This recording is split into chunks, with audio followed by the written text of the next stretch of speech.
On Monday, the 6th of August, 2024, the S&P 500 opened down almost 3.5%, with the Nasdaq down 4% and other global markets down by significantly more than that. Markets like the Nikkie 225 are down over 12%, and Taiwan's main stock index is having its worst day in history. This followed a weekly trend that has seen trillions of dollars wiped off markets around the world, and fingers being pointed at Japan, the Fed, and greedy Wall Street traders, or really whoever else people want to blame when things go wrong.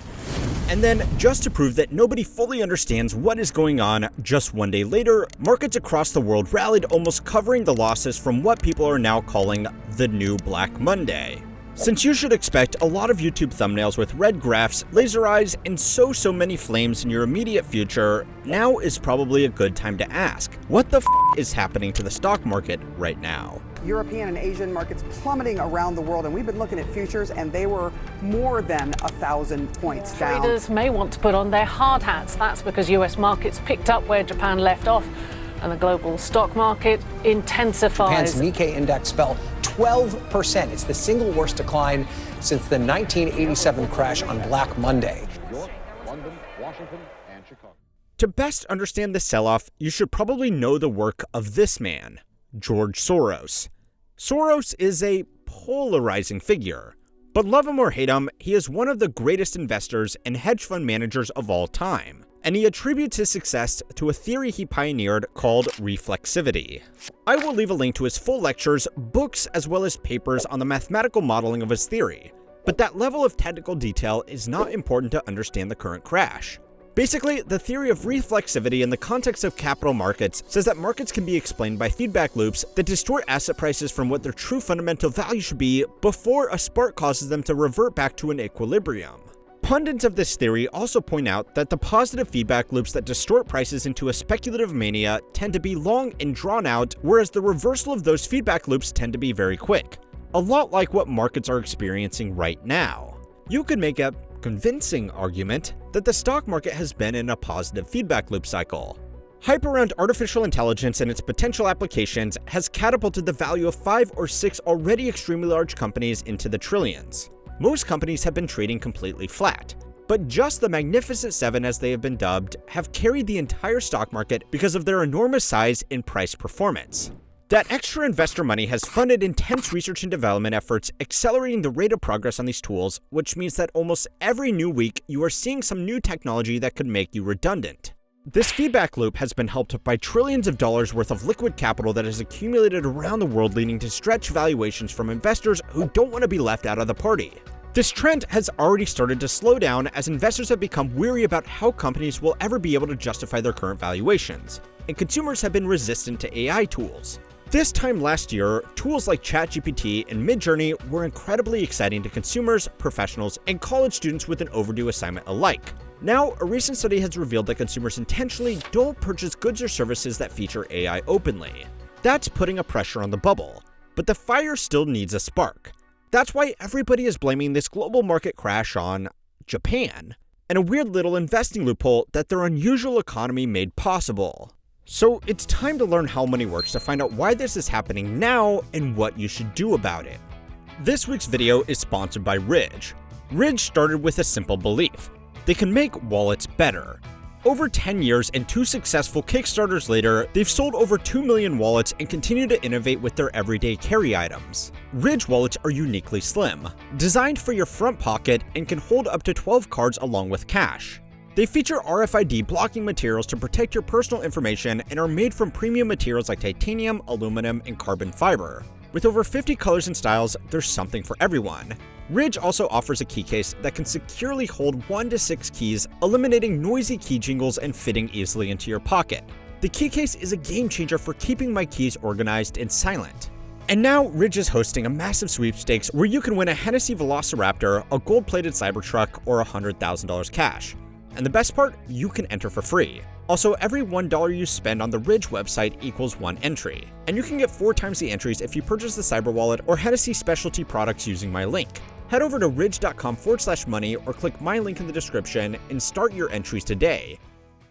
Japan's economy has been stagnant for more than 3 decades now. And the Japanese government, along with its central bank, has been trying to change that by keeping interest rates extremely low, even going negative between January 2016 and January 2024.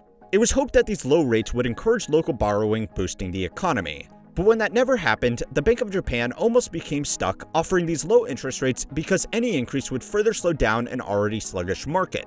It might not have done much for Japan, but investors took advantage of these low interest rates by borrowing money in Japanese yen and then either investing in Japan or more often exchanging Japanese yen for another currency like the US dollar and then investing in asset markets here in America.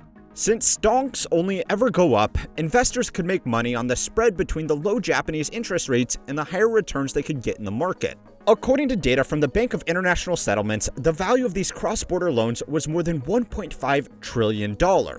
This investing scheme, called a carry trade, was made even better by the fact that the yen was dropping in value relative to the US dollar, so investors could make extra money on the foreign exchange exposure if they didn't hedge against it.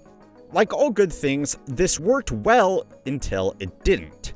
Eventually, the value of the Japanese yen got too low, prompting the bank to acquiesce and raise interest rates to a staggering 0.25%. That's extremely low compared to rates in most markets, but it caused the value of the yen to increase by more than 11.5% in just under a month. Such a rapid swing in the exchange rate between the first and third most traded currencies in the world have sent shockwaves through the financial system as investors in carry trade positions face double-digit losses within the space of a month purely because of foreign exchange losses. If you had $100,000 and borrowed $900,000 worth of Japanese yen last month to take out a 10-to-1 leverage position in American markets, you would have lost all of your money, because your debt is now worth more than $1 million because of the appreciation in the currency you took the loan out in. This is causing many investors to close their positions to cover their loans, which is pushing markets down around the world and the value of the yen further up. As these markets lose value, other investors have panic sold their positions, forcing more people to sell, ultimately making the losses on Monday alone greater than the total value of the carry trade loans in existence. Following the theory of reflexivity, this has taken the easy money out of the feedback loop right as the hype around the world's most valuable companies was already going down. Now, things are changing so quickly that by the time I publish this video, markets may have fully recovered, or we could be in 2008 all over again. But what does this all mean for you? Now is as good a time as any to remind ourselves that the stock market is not the economy, and the economy is not the stock market. The day after this new Black Monday, markets around the world rallied and almost fully recovered their losses from the day before. But there is a danger in putting too much hope in this too. People who are paid millions of dollars to manage billions of dollars aren't sure what this one is. So, what does this all mean for you? It's important to remember that 2 of the top 10 best trading days in the history of the Dow Jones Industrial Average occurred in 2008, and another occurred in 1929 in the lead up to the global financial crisis and the Great Depression respectively. According to data from the St. Louis Fed, the top 1% of individuals now own 34% of all financial assets, an accumulation that has never been higher. Simultaneously, despite fintech advances like commission-free stock trading apps and fractional shares designed to make investing in the markets easier and more accessible to everyone, the share of financial assets owned by the bottom 50% of individuals is now only 2.6%. Now that's depressing, but it means that this market crash is only going to hurt rich people. Your investments can't tank if you never had any investments in the first place, right? Wrong.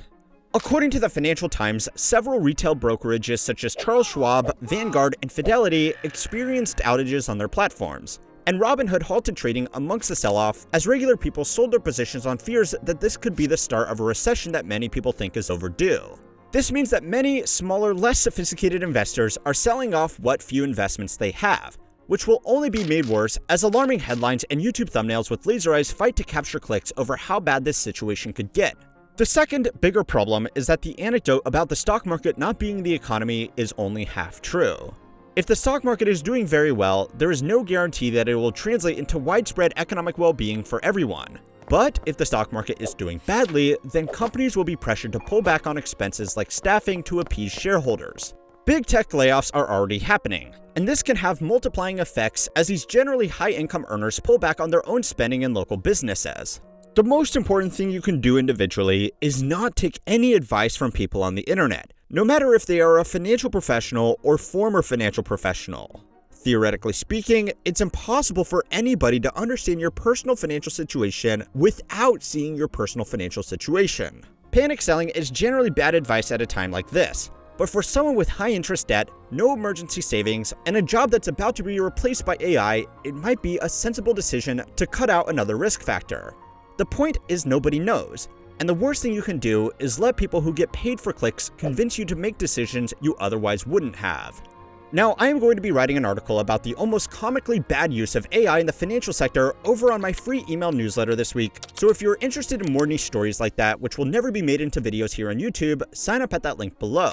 And if you want to see the other side of this market panic, go and watch my video on who is going to keep businesses in business if they can replace us all with robots to keep on learning how money works.